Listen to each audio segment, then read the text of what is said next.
Alam nyo, paminsan-minsan mag-travel kayo. May benefits yan, pahinging 1 minuto, explain ko sa iyo.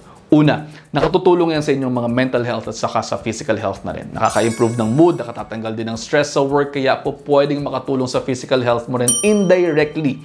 O isa pa, kasi nga, magta-travel ka, kinakailangan magandang communication skills mo kahit papaano para makapag-converse.